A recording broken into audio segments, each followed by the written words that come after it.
저희가 언론 보도를 보면은 이란 국민들이 하메네이가 죽었다고 하니까 막 축포를 터뜨리고 굉장히 좋아하는 모습이 나오고 뭐 팔레비 왕조가 돌아오네 이런 얘기들이 나오잖아요. 그게 유튜브의 한계예요. 아, 네, 그것만 보여주거든요. 검은 수요일 코스피가 11%. 아 깜짝 뭐 20%도 빠지고 단일 좀 종목들은 상처 받았죠? 깜짝 놀랐어요. 네. 우리는 질서가 사라진 뒤에야 그 평화가 얼마나 위태로운 균형이었는지를 깨닫곤 합니다. 오늘 도도한 서재 갖고 나온 책은요. 무국화 시대 대한민국 생존 시나리오인데요. 오늘 특별히 작가님 모셨습니다. 안녕하세요. 예, 안녕하세요. 네, 조한만 박사님 저랑 인연 있으시잖아요. 친하죠. 예, 무지하게 친합니다. 네, 저희 도도한 서재에서 모신 분과는 가장 거물급이에요.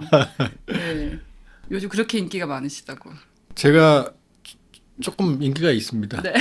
많이는 없고요. 겸손하죠. 아유, 조금 있어요. 네. 조금. 네. 제가 무국화 시대 책을 너무 재미있게 읽었어요. 다 읽으셨어요? 네, 저는 네. 우리 빈동님들한테 꼭 읽어보시고 예. 특히 아이들과 함께 꼭 읽어보셔라. 요즘 왜냐면 음. 국제 정세가 진짜 뒤숭숭하잖아요. 그렇죠. 예, 무국화라는 컨셉이 다극화랑은 좀 다르죠. 지금 무국화는 극이 없다는 거죠. 자, 볼까요? 우리가 북극, 남극을 축으로 자전을 하죠. 그렇죠. 네, 그 질서예요. 근데 그 축이 없으면 어떻게 되겠어요? 아비규환이죠. 막 돌죠. 예. 막 돌죠. 그러니까 남극, 북극은 우리에게는 숙명이죠. 우리가 태어나 정해져 있었잖아요. 그러니까 그걸 일상으로 받아들이는 거죠. 그게 제가 보기에는 냉전 체제입니다. 냉전 때는 소련을 중심으로 하는 공산주의 진영과 미국을 중심으로 하는 자본주의 진영이 쉽게 말하면 남북의 극을 이룬 거예요. 그걸 냉전의 질서라고 그래요. 그럼 냉전의 질서는 아름다웠냐? 아니죠. 조폭의 질서죠. 조폭의 질서. 그렇죠. 어. 조폭, 두 조폭, 미국이라는 조폭과 소련이라는 조폭이 각자의 진영, 일본 말로 쓰면 나와바리를 형성을 하고 있었던 거예요. 그런데 이 조폭의 질서가 범죄 질서죠. 뭐가 있냐면 조폭들이 있는 데는 범죄율이 높을 것 같아요, 낮을 것 같아요. 의외로 균형이 잡힐 것 같은데요. 질서가. 조폭들이 지들은 나쁜 짓을 해요. 어? 근데 자범들은 막아요. 조폭들이 있는 데서 누가 튀어나올 수 있겠어요? 심지어 일본 같은 경우는 야쿠자라는 거대 조직이 있잖아요. 그건 이제 일본의 현실이죠. 그러니까 야쿠자가 지배하는 지역에서 만일에 일반 범죄가 일어나죠. 살인사건이나. 그건 일본 경찰하고 협력해요. 그래서 잡아요. 서로. 그럼 냉전 시대가 그런 상황이었다. 그런 거죠. 조폭의 그러니까 질서. 미국은 자기 진영에 있는 그런 갈등들을 누르는 거죠. 왜냐? 조폭끼리 뭐가 있었어요? 지금도 미국과 소련, 러시아는 각각 5,000개 이상의 핵탄두가 있어요. 여기서 말하는 핵탄두는 히로시마, 나가사키에 떨어진 것의 최소 수십 배인 거예요. 그게 5,000개. 이상씩이에요. 그러니까 항상 냉전기에는 세계 대전, 핵전쟁의 공포 속에 살았어요. 그러니까 두 놈들이 서로 으르렁거렸지만 자기 안에는 어떻게 돼요? 누르는 거죠. 이게 기본적인 정치 물리학의 법칙이에요. 그럼 지금 가장 긴급한 뉴스 중에 하나가 이란 사태잖아요. 트럼프가 이란을 공습하면서 그럼 이런 것도 그 무국화의 하나의 뭐 사건이다 볼 수 있는 그렇죠. 건가요? 그러니까 뭐냐면 그 두 개의 극이 있었는데 소련이 무너졌잖아요. 그럼 누르고 있던 조폭이 사라졌어요. 그럼 이쪽이 어떻게 돼요? 동네에 잡범들이 튀어나오는 거죠. 너도 나도 이제 내가 왕이 될 거야. 그러니까 소련이 누르고 있었던 소련 체제 안에 어마어마한 갈등들이 있었을 거 아니에요. 그게 튀어나오는 거예요. 그러니까 어떻게 되죠? 유고슬라비아 내전, 체첸 1차, 2차 전쟁, 아르메니아, 아제르바이잔 1차, 2차 전쟁, 러시아, 조지아 전쟁, 러시아, 우크라이나 2014년 분쟁, 2020년도 현재까지 전쟁, 또 중앙아시아도 항상 찌그러뽀그럭 그래요. 계속 전쟁의 시대예요. 자, 두 조폭이 딱 하나가 사라지니까 미국은 좋겠죠 이제. 나 혼자 남았잖아요. 그럼 미국 말만 들으면 되는 거 아니에요? 그런데 이 미국이 옛날 같지 않단 말이에요. 2차 세계대전 끝나고 나서 미국은 세계 GDP의 최대 50%였어요. 미국과 기타 등등의 세계였어요. 조금 아주 심하게 말하면 미국과 기타 잡것들. 우리 잡것들. 그렇지. 이게 팍스 아메리카노예요. 아, 냉전 때도 경쟁을 했지만 소련은 미국 GDP의 50%를 넘은 적이 없어요. 그런데 그 정점에서 점점 미국은 내려오기 시작했어요. 지금 미국의 GDP는 세계 GDP의 25% 정도로 절반으로 줄어들었어요. 총도 세죠. 그걸 가지고 트럼프가 칼질하는 거예요. 지금 관세로. 그러나 미국은 예전 같지 않잖아요. 예. 그러니까 예전 같지 않은 미국이 내 이 조폭의 나와버리 지키는 것도 힘들어졌는데 전 세계를 관리해야 되잖아요. 능력이 돼야 안 돼요. 안 되죠. 안 되는 거죠. 그러니까 어떻게 해요, 트럼프가? 내가 남의 전쟁에 돈을 냈어? 나 안 할 거야. 바이든은요. 야, 일로 와. 같이 그래도 우리 동맹끼리 같이 좀 해보자. 그런 거예요. 이랬는데. 그러니까 똑같이 미국이 예전처럼 자본주의 진영뿐만 세계 경찰은 물론이거니와 자본주의 진영 하나만도 관리하기 어려워진 거예요. 그러니까 바이든과 트럼프는 약해진 미국의 다른 방식이에요. 근데 이번에 이란 때릴 때 보면요. 베네수엘라도 하루 만에 이제 마두로 대통령 잡아가고 굉장히 미국이 강해 보인단 말이에요. 전혀 아니죠. 볼까요? 베네수엘라 마두로 잡아갈 때 로드리게스 부통령이랑 미리 짰잖아요. 짜고 치는 고스톱이죠. 아, 그래요? 로드리게스랑 미리 미략한 다음에 마두로 잡아가고 나서 로드리게스랑 지금 협력하고 있잖아요. 베네수엘라는 바뀐 게 하나도 없어요. 그냥 독재 시체 그대로 유지되는 거예요. 자, 이란 때렸죠. 하메네이 제거했죠. 끝났나요?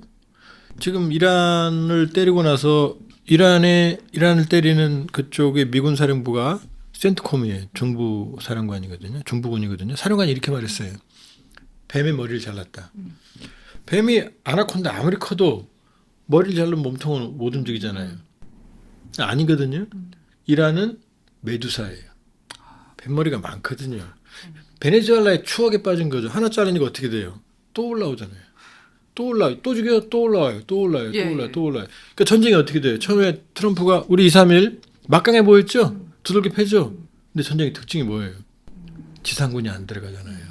왜냐면 이란이라는 데가 워낙 요새 같은 지형이라서 못 들어가는 거죠. 들어갈 수가 없잖아요. 막강한다면 예. 들어갔을 거 아니에요. 공군만 갖고 장악할 수는 없는 거죠. 안 되는 거죠. 네. 공군만으로 전쟁합니까? 자, 공군을 다 때렸어요. 그럼 그 사람들이 항복하겠어요? 공군력으로 상대방을 전력을 약화시키고 괴멸시키는 상태까지 갈 수 있지만 지상군이 안 들어가는데 거기 있는 사람들이 저항 안 하겠어요? 끝없이 새로운 목표가 생기죠. 그리고 촬영일을 저희가 기준으로 했을 때 지금 2인자를 지명할 때마다 죽여버리고 있거든요. 그리고 지금 죽인다고 그러잖아요. 그리고 네. 트럼프 대통령이 4주 안에 종결된다고 처음에 선포를 했어요. 그게 통하지 않을 거라고 보세요? 어떻게 통하겠어요? 지상군이 들어가야 되는데. 자, 이란의 신정 체제를 좀 설명을 드려볼게요. 이슬람 무함마드라는 사람이 있죠. 네. 이 사람이 이슬람교를 창시했어요. 무함마드는 신일 것 같아요? 신이 아닐 것 같아요? 인간 아닌가요? 인간이에요. 무함마드는 570년에 태어나서 사우디 메카에서 예. 632년 메디나에서 사망을 합니다. 사우디에서. 그래서 사우디가 종주국인 거예요. 근데 이슬람교가 왜 그렇게 빨리 컸냐면 이슬람교는 신앙이면서 생활 질서면서 정치 도덕이면서 규율이고 경제적인 질서까지 다 장악을 한 거예요. 신정이 다 일치된 다 있어요. 사상. 그러니까 그 부족 상태인 데서 질서가 생기잖아요. 예. 아주 급속히 빠른 생활 종교예요. 지금 하메네이 종교 지도자 라흐바르라고 하는 사람 죽었잖아요. 이 하메네이가 이 알 마흐디를 현세에서 대변하는 사람이에요. 근데 그 사람을 죽인 거예요. 메시아를 죽인 거네요. 메시아의 대리인을 죽인 그렇죠. 거죠. 우리가 좀 길게 이슬람 탐험을 했어요. 왜 제가 이 말씀을 드리느냐? 우리가 이슬람을 얘기하지만 잘 모르잖아요. 그래서 지금 왜 이렇게 중동이 저렇게 끝없이 싸우는가 내부에서도 네. 이런 걸 알면은 저희가 그러니까 도움이 이게 되죠. 이란의 시아파예요. 예. 근데 수니파는요. 전혀 수니파는 다른 가락. 저쪽 무아위야 양조에서 시작된 세속 정권 있죠. 그쪽에 뿌리를 두고 있는 거예요. 우리가 봤을 때 중동이라는 데가 하나의 덩어리처럼 느껴지지만 아니죠. 그럼 트럼프 대통령이 지금 하메네이를 죽였다 해도 끝없는 권력 투쟁이 내부에서 일어날 거기 때문에 아니 권력 투쟁이 일어나는 게 아니고 그렇게 생각한 거죠. 예. 그런데 이 12이만파에서 예. 하메네이를 죽으면 어떻게 되겠어요? 종교적인 지도자를 죽였으니 저 사람들 입장에서는 이게 순교가 되는 거예요. 그래서 이란의 혁명 수비대라고 이란 체제를 뒷받침하는 무려 한 20만 명 되거든요. 네. 무서운 친구들이에요. 이 친구들이 하메네이 죽자마자 이맘을 죽였다 이렇게 말했어요. 지금 영적인 지도자로 추앙한 거예요. 그러면 이 하메네이 체제를 떠받들던 사람들 속에서 하메네이가 순교한 거잖아요. 예. 그럼 이 사람들이 미국과 협상하겠다고 나오겠어요? 근데 저희가 언론 보도를 보면은 이란 국민들이 하메네이가 죽었다고 하니까 막 축포를 터뜨리고 굉장히 좋아하는 모습이 나오고 뭐 팔레비 왕조가 돌아오네 이런 얘기들이 나오잖아요. 그게 유튜브의 한계예요. 아, 네, 그것만 보여주거든요. 하메네이를 싫어하는 이란 국민들이 하나 있는가 하면 하메네이 정권, 시아파 정통성에 지지를 보내는 사람들은 이제 성전이 지하드가 되는 거예요. 그러니까 이 전쟁이 왜 복잡하냐면 그 하메네이라고 하는 종교 지도자 미국이 제거해 버린 거잖아요. 그러면 안에서 협상이 되겠어요? 권력 투쟁이 일어나는 게 아니라 오히려 이쪽 강경파들은 또 똘똘 뭉치죠. 베네수엘라가 아니란 말이에요. 아니란 말이에요. 그러면 이 이란 문제도 그럼 왜 터지느냐? 결과적으로는 이 국제적인 이 중심. 그러니까 생각해 보세요. 냉전 때 이란을 저렇게 지도부를 제거하고 베네수엘라 지도부를 제거하고 폭격 잡아가고 이런 일이 가능했겠어요? 그때 냉전 때 균형이 있었거든요. 왜? 소련이 베네수엘라, 이란 그때는 뭐 좀 역사는 복잡합니다만 뭐 팔레비 왕조 때는 그 친미 반공국가였으니까 또 그 이전에 세계대 2차 세계대전 때는 또 영국과 소련이 이란을 통해서 협력을 해요. 아주 복잡합니다. 그러니까 어쨌든 냉전 시대 때는 미묘한 균형이기 때문에 팽팽하기 때문에 어디 한 군데가 깰 무너지는 걸 수가 못 없는. 건드리는 거죠. 세계대전 때문에. 근데 지금 이 두 힘이 사라지니까 여기저기 전쟁인 거죠. 자, 볼까요? 자, 미국도 9.11 테러, 걸프전, 테러와의 전쟁, 걸프전 1차 전쟁, 리비아, 시리아, 아프가니스탄 계속 미국이 관여된 전쟁이잖아요. 그러니까 냉전기 때는 미국과 소련이 관여된 전쟁이 중요한 전쟁이 딱 두 개밖에 없어요. 예. 미국은 베트남 전쟁, 그 다음에 소련은 아프가니스탄 그렇죠. 전쟁. 지금은 아니잖아요. 도처의 전쟁이잖아요. 그러니까 남극과 북극이 사라지면 지구가 마음대로 돌겠죠. 그것처럼 여기저기서 두 힘이 누르고 있던 소련과 미국이라고 하는 두 힘이 힘을 잃으니까 스프링들이 여기저기 튀어나온 거죠. 이게 바로 전쟁의 뉴노말, 무국화예요. 무국하다. 그러면 다극화는 원래 어떤 거냐면 소련이 약해져, 미국이 약해져, 중국이 치고 올라, 유럽이 세져, 심지어 한국도 세계 10위잖아요. 이게 다극화거든요. 무국화는 뭐냐? 아무도 책임을 안 지는 거예요. 아무도 질서를 유지할 수 있는 힘이 없는 거예요. 자, 유엔은 어떻게 돼요? 유엔은 식물인간이죠, 이미. 왜냐? 미국, 영국, 프랑스, 중국, 러시아 나눠져 있잖아요. 아무런 합의를 못 내잖아요. 자, 국제기구. 트럼프 어떻게 WTO 해체, 국제기구 다 탈퇴하잖아요. 파리 계획까지. 그다음에 강대국들은 질서를 지킬 수 있어요? 못 지키잖아요. 자기 코가 석자예요 지금. 능력이 안 돼요. 어. 의지가 없어요. 할 수가 없어요. 그러니까 어떻게 돼요? 이게 무국화예요. 그게 없으면 막 튀어나오는 거예요. 오히려 더 무서운 거네. 어떻게 현기증이 보면. 나는 거예요. 어떻게 그러니까 냉전보다 그렇죠. 더 무서운 상황이네요. 냉전은 공포의 질서가 있었죠. 조폭의 질서가. 그러니까 오히려 냉전의 추억인 거죠. 그때는 특히 질서가 있는 거지. 그러니까 한국 같은 경우는 원래도 이렇게 좀 껴있는 상황이었잖아요. 두 나라 사이에 뭐 중국하고 미국 뭐 언제나 미국하고 껴 있었죠. 껴 태평양과. 있었는데 예. 이런 무국화 시대가 더 심해지면은 더 아비규환이 되는 거 아닌가요? 경제적인 부분도 그렇고 정치적인 것도 그렇고. 아니죠. 이렇게 봐야죠. 두 가지 가능성이 다 있죠. 자, 이태리도 그렇고 반도 국가의 숙명은 뭐냐면 대륙과 해양을 연결하는 그 지점에 있죠. 힘이 없으면 브릿지가 됩니다. 아, 이걸 통해서 지나가요. 네. 자, 이 도요토미 히데요시가 뭐라고 그랬어요? 임진왜란 때. 정명가도 명을 치러 갈 테니까 길 길을 내놔. 내달아. 몽고 고려 들어와서 어떻게 했어요? 일본으로 일본으로 가려고 가기 했는데 위해서. 가미까지 신풍을 못 예. 건너갔잖아요. 여기서만 사람 죽어나죠. 그렇죠? 일제 때 일본 제국주의 세력이 우리 들어와서 여기서 끝났어요? 만주로 갔잖아요. 힘이 없으면 브릿지가 되고 브릿지가 되면 이 땅에 남는 거 없고 피만 남아요. 지나가니까. 근데 힘이 있으면 어떻게 돼요?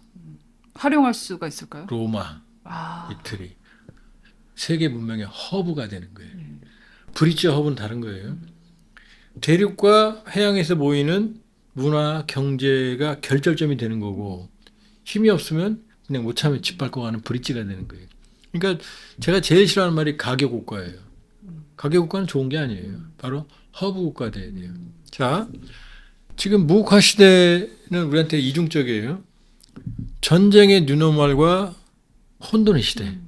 어떤 일이 벌어지냐면 일단 공포스럽죠. 자, 이 이란 전쟁 4일차인가요? 검은 수요일. 코스피가 11%. 아, 깜짝 뭐 20%도 빠지고 단일 좀 종목들은 상처 받았죠? 깜짝 놀랐어요. 네, 깜짝 놀란 게 아니라 네. 상처를 받았지. 날아갔습니다. 자, 네. 그게 뭘 의미해요? 우리 공포를 의미하는 거거든요. 아. 그러니까 불확실성이 우리 공포를 생활에 나타나는 거예요, 경제에. 근데 그러면 한국이 유독 더 많이 빠졌거든요. 왜냐? 예. 이게 장기화되면 딴 데도 끝장나요. 예. 한국에 영향을 빠졌느냐? 우린 지금 최근 몇 달간 꿈의 랠리를 탔잖아요. 코스피 5천부터 이렇게 올라갔잖아요. 그러니까 지금 조정될 시점에 이게 터지니까 안 그래도 쳐야 되는데. 그렇죠. 그러니까 그 충격이 더 큰 것 뿐이지 네. 다른 나라도 똑같다. 주변국이 강할 땐 우리는 항상 코피가 터져요. 맞죠? 그런데 주변국이 약하면 그때 우리는 평화로워요.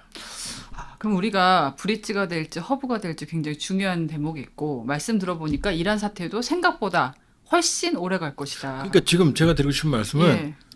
불확실성의 시대, 무국화 시대를 조금 관점만 바꿔보면 미국 제 책에도 써 있지만 팍스 아메리카나의 석양이에요.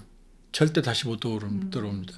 지금 트럼프가 이란 때리고 나서 유럽한테 에이씨, 니들 왜 안 도와줘 그랬더니 뭔 소리 하는 거예요? 네가 먼저 배신하지 않았어? 안 도와주잖아요. 동맹을 깨고 있어요. 절대 못 올라옵니다. 관세 위법이잖아요. 안 돼요. 미국의 시대는 저물고 있어요. 석양 참 아름답죠 보면. 근데 밤은 오잖아요.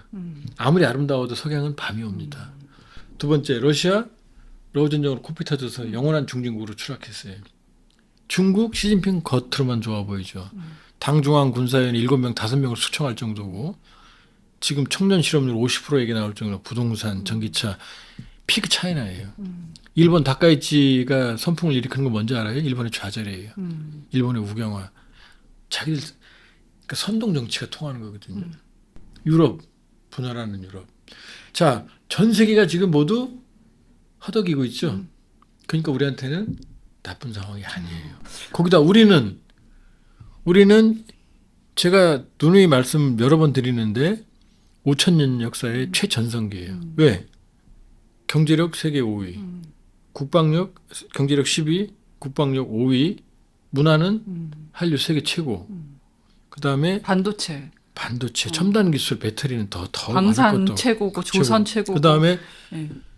민주주의에 대해서 여러분들이 약간 착시가 있으시지만 우리 민주주의도 한계가 많지만 지구상에서 이 정도의 회복 탄력성을 가진 민주주의 우리밖에 없어요. 지금 글로벌 국가잖아요. 전 세계가 우리를 알잖아요. 그러면 다른 주변국은 시각이네, 완전. 그렇죠. 주변국은 약화됐는데 네. 대한민국은 세계 그러니까 역사상 최고의 정점에 올라왔거든요. 네. 이 얘기 뭐냐? 브릿지가 아니라 허브가 될 수 있다는 얘기예요. 우리가 어떻게 하냐에 따라서. 어떻게 하냐에 따라서. 그렇죠. 그게 이제 이 책에서 제가 드리고 싶은 말씀이고 대한민국의 생존 시나리오인 거예요. 근데 저는 이 책에서 좀 재밌었던 부분이 스트롱맨을 다룬 부분이었는데 네. 우리가 전쟁을 자꾸 전쟁 여기저기서 나고 있잖아요. 정말 셀 수 없을 만큼 이게 전 세계적으로 나쁜 남자 신드롬에 빠져 있다. 예. 불안하고 위험한 세상에서는 착한 모범생보다 거칠고 막무가내여도 나를 확실하게 지켜줄 것 같은 힘센 사람한테 끌리는 심리가 있다. 스트롱맨들 민주적 절차를 무시하거나 국제 규범을 대놓고 조롱하기도 한다. 이렇게 그 지적을 하셨더라고요. 지금 대중이 유능한 결단력으로 이 나쁜 남자들을 바라보는 이유가 뭐냐? 불안 때문이다. 예를 들어서 예. 지금 이 스튜디오 안에도 질서가 있죠. 물건이 정해져 있고 이쪽으로 가야 되고 근데 만약에 저쪽에서 막 연기가 난다고 생각해봐요. 그럼 질서 지켜요? 후다닥 도망가려고 그러잖아요. 빨리 불 끄는데. 이거하고 똑같은 거예요. 그러니까 자 지금 두 가지 위험이 우리를 불안하게 합니다. 하나는 전쟁의 뉴노멀은 설명을 드렸어요. 예.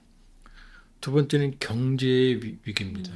지금 전 세계는 죄송하지만 자본주의의 위기예요. 볼까요? 지금 G7 중에 2% 성장하는 건 미국밖에 없어요. 다 1% 이내예요. 0%에서 1% 사이. 이건 자연 성장도 안 돼요. 저성장인데다가 고령화하잖아요. 고령화하면 어떻게 돼요? 국가의 지출이 많아질 거 아니에요. 정부. 자, 영국이 그나마 정부 부채가 100%예요. 프랑스 마크롱이 얼마 전에 세제 개혁하려다가 막 데모나고 난리 났죠. 110에서 120%로 가려고 그래요, 지금. 트럼피즘의 배경이 38조 달러에 달하는 국가 부채, 정부 부채였거든요. 5경이 넘죠. 120%가 좀 넘어요. 이태리는 140%예요. 일본은요, 250%예요. 이 와중에 돈을 더 풀겠대요, 사가이치는. 그렇죠. 중국은요, 공식적으로는 80%좀 돼요. 거짓말이에요. 여기 지방 정부도 쉽게 말하면 국채를 발행할 수 있어요. 그 다음에 중국은 사회주의 국가니까 국영 기업이 너무나 많아요. 다 적자예요. 국영 기업. 우리도 빚이 많다고 하지 않습니까? 예. 우리는 그나마 양반이에요. 아, 오히려 세계적으로 봤을 때. 우리는 상당히 양호해요. 그럼 예. 앞으로는 모르지만 어. 지금은 아마 60% 내야 될 거예요. 최근 80년대 이후 빅테크 기업들, 과거에는 혁신과 빅테크 기업들, 2차 세계대전 이후에 포드주의는 노동자들 지갑에도 돈을 넣어줬어요. 의외로. 그렇죠. 그런데 80년대 이후에 혁신, 빅테크 기업들의 특징은 뭐냐? 양극화. 초양극화죠 지금. 실리콘밸리. 실리콘밸리는 부자들만 버는 사람만 더 버는 벌고. 사람. 양극화예요. 양극화. 전 세계의 경제적 볼륨은 늘어나는데 사람들은 배가 고픈 거예요. 그러니까 자 여기 스튜디오가 지금 강남 한복판에 있어요. 오다 보니까 람보르기니, 포르쉐 뭐 난리가 나요. 엊그제 어떤 양반 반포에서 뭐 약 드시고 떨어진 차도 포르쉐였어요. 그런데 동네에 가보면 어떻게 돼요? 가게들이 문을 닫잖아요. 다. 그러니까 자 전쟁으로 불안해. 경제적으로 불안해. 그럼 불안이 양쪽에서 오는 거예요. 안보와 경제. 그럼 이 불안한 지금 아까 읽었죠 제 책의 일부분을. 네. 사람이 불안하면 어떤 일이 벌어지냐면은 우경화예요. 그러니까 미래나 약자에 대한 배려나 변화나 혁신이나 이거보다는 우경화 작용은 나쁜 개념이 아니에요. 기존 질서에 안주. 나를 보호하고 센 카리스마. 우리 민족끼리 그다음에 변화를 싫어하고 이게 우경화거든요. 여기까지는 좋아요. 그런데 불안하면 어떤 일이 벌어지면 이제 스트롱맨들이 튀어나와요. 아까 말했잖아요. 예. 막 불안한데 제가 나와서 무국하는 말이죠. 여모저모 저 이러니까 뭐 신고사니 이렇게 하면 안 통해요. 닥치고 해. 이렇게 딱 쳐요. 나 믿어. 오빠 믿지? 내 대 때려줄게. 이렇게 해야 되는 거예요. 나쁜 남자 신드롬. 그러니까 사람들은 약간 도덕적으로 문제가 있는 것 같아도 강한 나 쎄놓냐? 언니가 다 해결해줄게. 어떤 놈이야? 아니 그게 아니고 왜 어떻게 된 거니? 얘기 좀 들어. 이게 지금 안 통해. 자상한 남자는 필요 없는 안 거예요. 통해. 그러니까 트럼프가 바로 전형적으로 아니, 뭐 미국만 그런 게 아니라 시진핑도 푸틴, 그렇고 일본, 시진핑, 유럽 지금 다카이치, 예. 에르도안, 아르헨티나 밀리에. 이렇게 표현하셨더라고. 상대방의 미친 짓에 대적할 더 센 놈이 필요한 시대다. 그러니까 미친놈들의 전성시대 이러면 조금 심한 말이지만 뭐냐면 광기의 충돌인 거죠. 그러니까 왜냐하면 불안하면 사람들이 저는 제가 아주 좋아하는 위대한 그 책 중에 하나가 바로 에리 프롬의 자유로부터의 도피예요. 그러니까 니체의 고티스트 톳 신은 죽었다가 똑같은 거예요. 중세라고 하는 신분 질서, 그 다음에 올마이티한 신이 지배하던 질서, 인간성은 없죠. 인간의 이성이 사라지고 신성만 남는, 그러니까 암흑의 시대라고 그러잖아요. 힘들었죠. 근데 그때는 질서가 있었어요. 그것만 믿으면 되거든요. 신이 다 해결해 주니까. 생각할 필요가 없죠. 필요가 없죠. 근데 인간이 깨달았거든요. 신이 올마이티지 않네? 우리 할아버지가 원숭이래. 이런 사람들이 깨닫기 시작했거든요. 그러면서 니체가 신은 죽었다라고 하는 인간의 이성을 깨닫기 시작했거든요. 중세 질서가 깨지니까 평화롭지는 않았지만 포괄적이었다 하더라도 공동체가 깨졌잖아요. 질서가. 그러니까 자유가 왔거든요. 근데 자유가 오면 사람들이 신난다 이게 아니라 불안해해요. 그럴 때는 선동가들이 정확하게 그걸 이끌어가는 거죠. 이리 와. 그 다음에 니넨 잘못 없어. 저놈들 때문이야. 홀로코스트, 유태인. 우리도 그런 현상들이 있잖아요. 지금 트럼프 뭐라고 말해요? 이민자들 때문이야. 우린 툭하면 어떻게 돼요? 중국인들 때문이야. 일본 외국인 노동자들 때문이야? 만들어내는 거죠. 적개심의 대상들을. 이게 그래야 내가 사니까. 스트롱맨의 시대고 또 하나는 뭐냐? 우경화하는 게 넘어서 극으로 가는 거예요. 극으로. 극단적인. 그러면은 앞으로는 점점 더 전쟁이 줄어들 가능성보다는 훨씬 더 많아질 가능성이 많아지겠네요. 언젠가는 질서를 찾을 가능성이 있지요. 그러나 그게 언젠지 알 수가 없고 불행하게도 이런 말씀을 드리고 싶지는 않지만 이 얘기는 불안해하시라는 게 아니고 현실을 직시하라는 거예요. 불확실성의 뚜껑 입구에 들어선 거다. 단기적으로 안 끝난다. 저희가 지금 입구 정도밖에 없으니까. 이제 입구를 자 우리가 입구에 안 들어왔으면 좋겠지만 동굴에 들어왔으면 돌아갈 수는 없고 동굴을 통과해 나가야 될 거 아니에요. 그 동굴을 통과하기 위해서는 그 어둠에 대한 정확한 인식이 있어야 될 거 아니에요.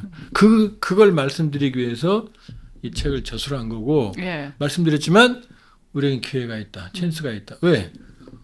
대한민국 2024년 노벨 경제학상을 세 사람이 수상했어요. 공동수상. 에스모글루, 로빈슨, 존슨 이 세 사람인데 이 대표적 저작이 Why Nation Fails. 왜 국가는 실패하는가? 우리 베스트셀러로 지금 번역되어 있어요. 거기에서 한국과 북한을 그 사람들이 얘기를 들어요. 체제의 건강성. 북한 봐라. 쪽박 찼다. 한국 봐라. 민주주의. 그다음에 경제적 성공.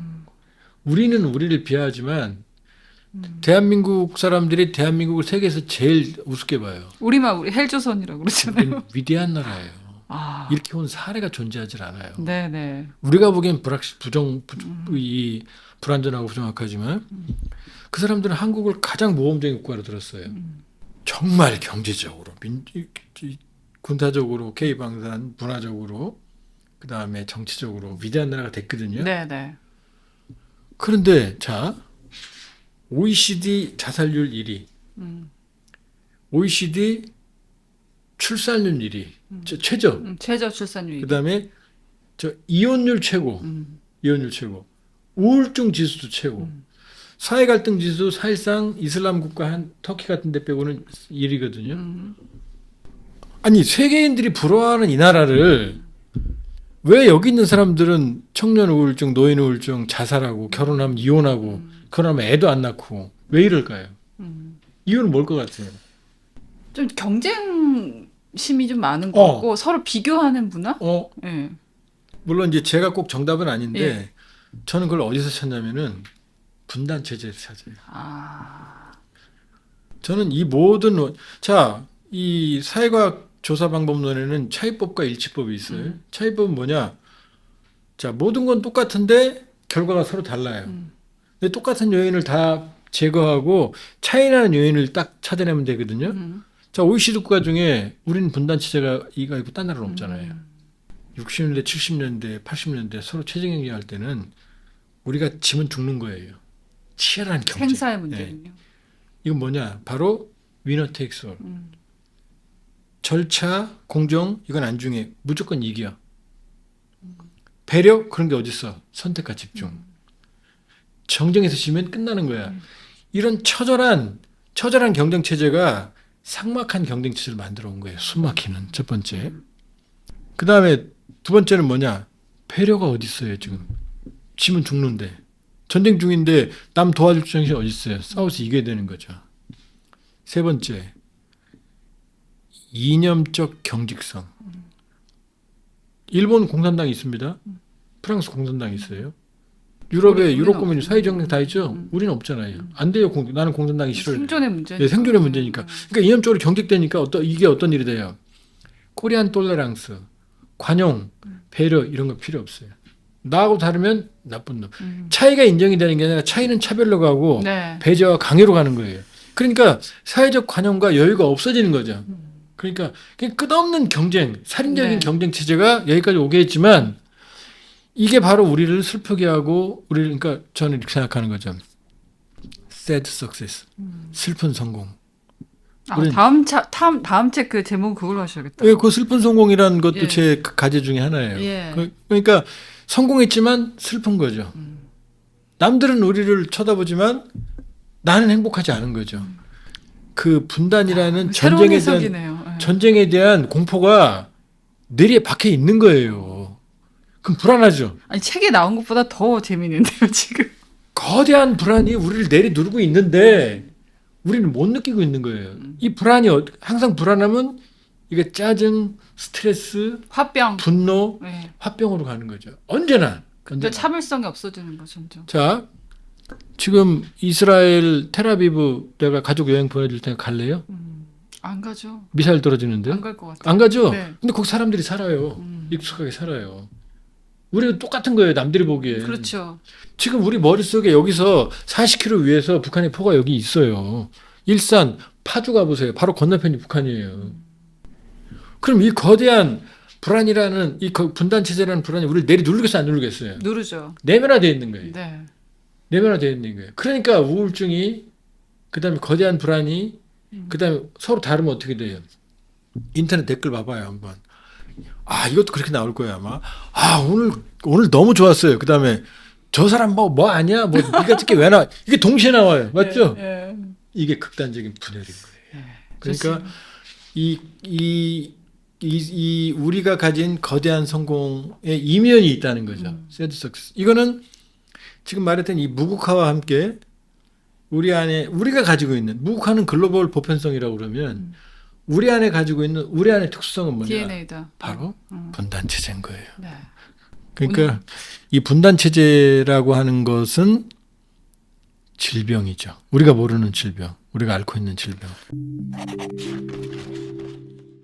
제가 좀 특별히 좀 궁금한 주제인데요. 예. 책에서 보면은 중국이 정말 대만을 칠 것인가, 지금 하반기나 내년에 예. 뭐 그런 일이 있을 것이라고 많이 보는데, 중국이 대만과 전면전을 벌일 가능성은 희박할지 모른다. 하지만 중국의 진짜 무기는 말려 죽이기다. 대만 내 공포감을 확산시키고 친중 세력을 결집해 봉쇄하는 전략이다. 문제는 이때 중국이 미군의 개입을 막기 위해 한반도와 동해에서 분란을 조장할 가능성이 매우 높다는 것이다. 북한을 움직이거나 러시아와 연계, 군사적 긴장을 고조시켜 주한미군과 주일미군의 발을 묶어두는 시기다. 이제 주한미군은 대북 억제력을 넘어서 베이징을 향한 진격의 교두보로 성격이 바뀌었다. 대만 얘기해 볼게요. 시진핑이 미치지 않으면 대만을 침공할 수가 없다는 게 제 생각이에요. 그런데 트럼프가 마두로를 그렇게 잡아갈 줄 아무도 예상을 못했어요. 트럼프가 첫판에 하메네이 종교 지도자 이 마음으로까지 추앙받는 종교 지도자 지지 기반이 있든 없든 첫날 죽을 줄 아무도 몰랐어요. 푸틴이 우크라이나 전쟁 일으킬 줄 바이든이 경고했을 때도 저는 안 할 거라고 생각했어요. 다 입증되잖아요. 4년 동안 한 달 전 준비한 전쟁을 4년이 넘는데 푸틴이 못 끝냈잖아요. 하면 안 되는 거였어요. 얻은 게 없어요. 마두로 잡아갔지만 베네수엘라 민주화 하나도 이뤄진 거 없어요. 독재체 그대로 유지되고 있어요. 하메네이 제거했죠? 이거 어디로 갈지 몰라요. 시진핑이 굉장히 두려움에 떨고 있지 않을까 지금? 역설적으로 생각해봐요. 러우 전쟁 터지니까 유럽이 어떻게 됐어요? 모두 우크라이나 지원하고 있죠. 미국도 지원하고 힘들어요. 여기에 지금 이란 전쟁에 미국이 지금 몰입을 하고 있죠. 대만 혼자서 중국이랑 싸워서 이겨요, 못 이겨요? 못 이겨요, 절대로. 못 이기죠. 지금 만일에 대만을 중국이 침공하면 미국이 어떻게 하겠어요? 이란 포기해요? 그 얘기 달라지는 거예요. 그러니까 네. 지금 이란 전쟁의 또 다른 그림은 뭐냐면 푸틴이 입이 여기 걸렸어요.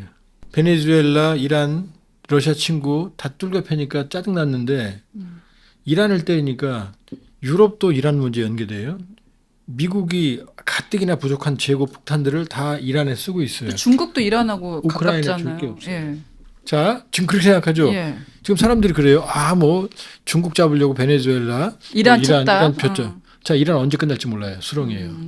지금 대만이 비어 있는 거예요. 지상군 투입한다고 그랬죠, 트럼프가. 네. 그럼 주한미군도 나가야 돼요. 미군이 뭐 무한정 있는 줄 알아요?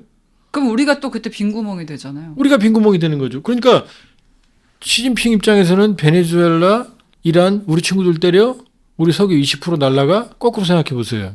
미국이 대만에 신경 쓸 겨를이 있어요, 없어요? 없잖아요, 지금. 그럼 지금 어느 때보다 중국이 대만을 칠 확률이 높아진 시기라는 또 하나 걸까요? 우크라이나 전쟁에 지금 우크라이나는 지금 피가 마르죠. 이제 무기 안 줄 거 아니에요. 이란 했을 거 아니에요. 그다음에 푸틴의 전쟁 비용이 석유인데 올라가잖아요. 석유 가격이. 저는 말씀드렸어요. 제정신이면 중국은 대만을 칠 수가 치지 없어요. 않는다. 전쟁에서 바다를 극복하는 건 너무나 어려워요. 히틀러가 유럽을 정말로 몇 달 만에 휩쓸었지만 도보해협 35km를 못 건넜어요. 그래서 소련으로 갔고 몰락이 시작된 거거든요. 세계 최강의 기병 그 복을 가진 몽고가 대한해협을 못 건넜어요. 자, 히틀러가 못 건넌 도보해협의 짧은 데는 35km예요. 영불턴 해저턴으로 있는 거 알죠? 그런데 대만과 중국은 가까운 데가 130km, 평균 180km예요. 이걸 건넌다고요? 상륙작전을 하기 위해서는 거대한 항모 그 강습 상륙한 전단이 가야 되는데 그렇죠. 이게 느려요. 다 레이더로 다 보여요. 가는 동안 뭐 다 요격당하거나 죽죠. 격추당한다. 그다음에 미국이 가만히 있겠어요? 아. 세계 최강의 해군이 미군인데 세계 최강의 제공군과 제해권이 없으면 상륙 출전을 못 해요. 거기다 대만은요. 수십 년 동안 상륙작전을 저지하기 위해서 준비했는데 그냥 죽겠어요?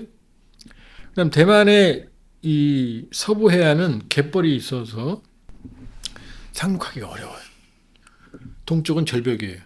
대만 자체가 요새예요. 그냥 침공할 수 있겠어요? 분명히 중국이 맘먹으면 대만은 점령하겠죠. 근데 팔 하나 잘라질 거 아니에요. 정상인이 어떤 사람이랑 싸워서 이기려고 장애인 되는 거 감수하겠어요? 안 하겠죠? 자, 이건 제 생각이에요. 일반적인. 그런데 중국 쪽의 전문인 분들 얘기를 들어보면 이렇게 말해요. 일단 중국인들이 대만? 그 우리 땅인데 뭐, 그 우리 찾는 게 뭐가 문제야? 그 며칠 전쟁하면 돼. 이런 식의 생각을 가지고 있다는 거예요, 첫 번째. 지금. 많은 사람들이. 그 다음 두 번째. 자, 수나라라고 아시죠? 고구려 을지문독. 수나라가 을지문독 고구려 때문에 멸망했어요. 왜 고구려를 침공했을까요? 그 다음에 고려 거란 전쟁. 거란도 대단한다는 거 아세요? 자, 캐세이 퍼시픽이라고 아시죠? 항공사. 네네. 그 캐세이가 거란이에요. 몰랐어요. 예, 거란에서 나온 거예요. 제가 그 유학한 소련에 가면 그쪽에서는 중국을 기타이라고 그래요.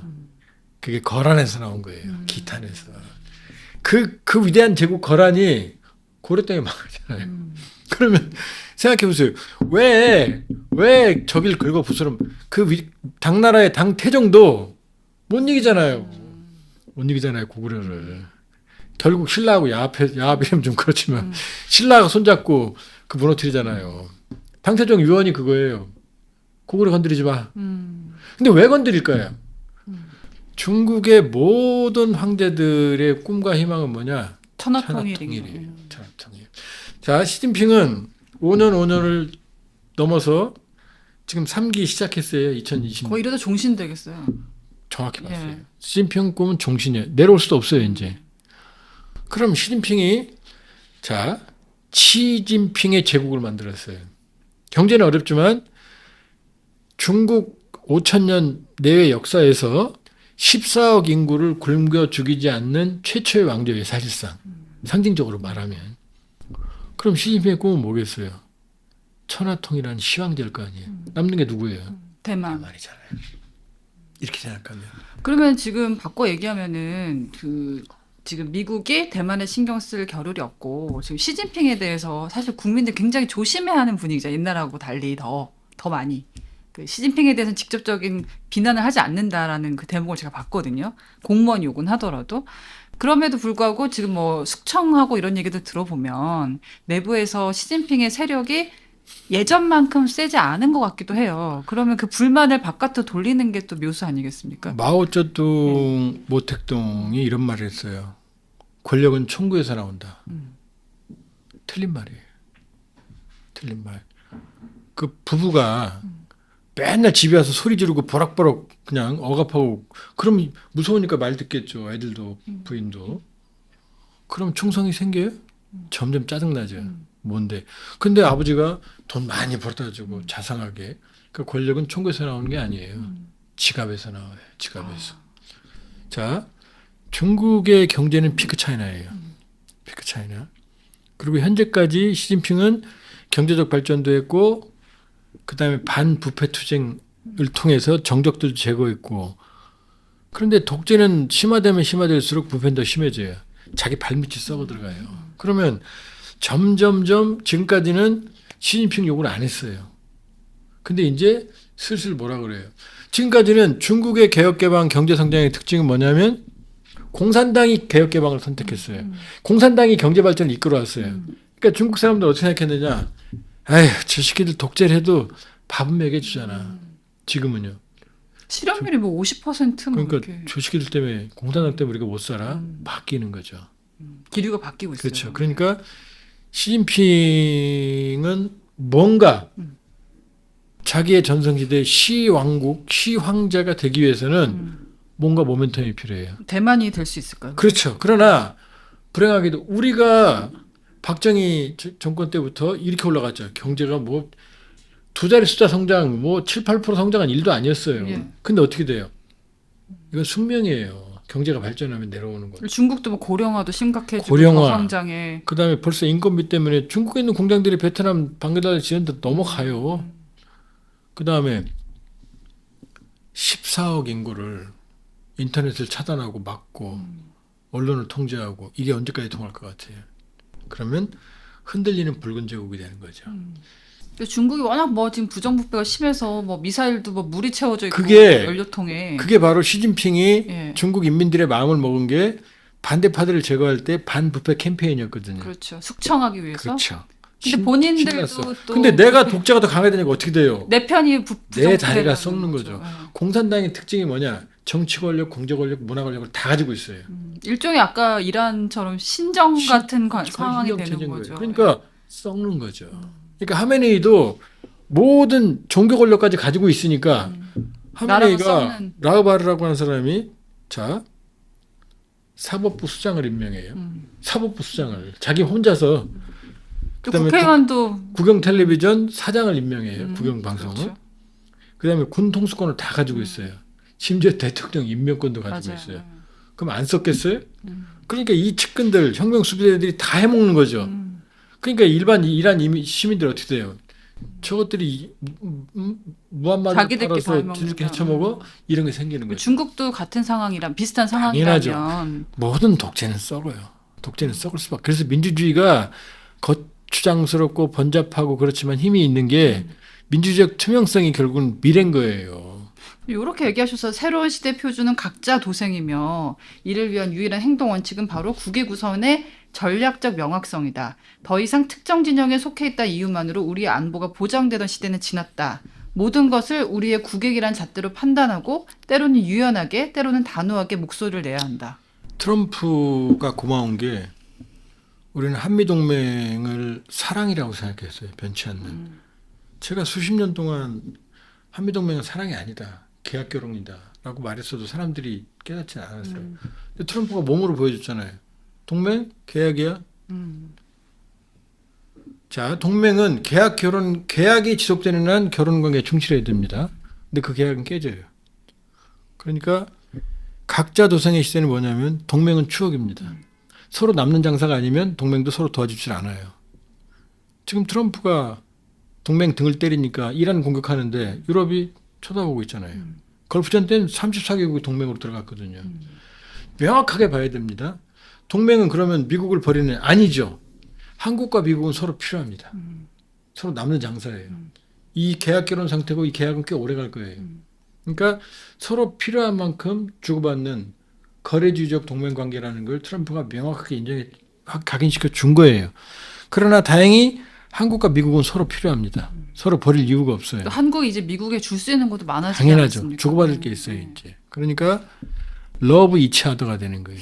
가능한 거예요. 그러니까 지금 예를 들어서 대만 사태가 터졌다 그러면 참전하는 게 필요하다. 이익이다. 그럼 하는 거예요. 자, 참전하는 게 우리한테 도움이 안 된다. 그럼 안 하는 겁니다. 자, 시진핑이 밉다. 그럼 뺨을 때릴 수 있는 거고 시진핑이 이쁘다 그러면 가서 뽀뽀를 할 수 있는 거고, 트럼프가 아무리 우리를 실망시켜도 트럼프가 같이 가는 게 우리한테 필요하다 그러면 트럼프 바지가랑이도 가로잡는 거예요. 그러나 이 모든 기준은 뭐냐? 대한민국의 국익이라는 거죠. 냉전의 추억, 동맹의 추억, 아니면 선악의 개념이 아닌 거고. 그러니까 각자 도생의 시대는 대한민국의 국익이라는 전략적 명확성을 지향해서 네. 무소의 뿔처럼 혼자서 가는, 그게 이제 우리의 길인 겁니다. 이제는 오로지 경쟁력이 우리를 살리는 거고, 또 오로지 강자만이 살아남아요. 그러려면 우리 안에 갈등은 자연적인 거예요. 그러나 선을 넘는 갈등, 극단적인 칭호, 분열, 이거는 사실은 최악인 거고, 이건 지양해야 돼요.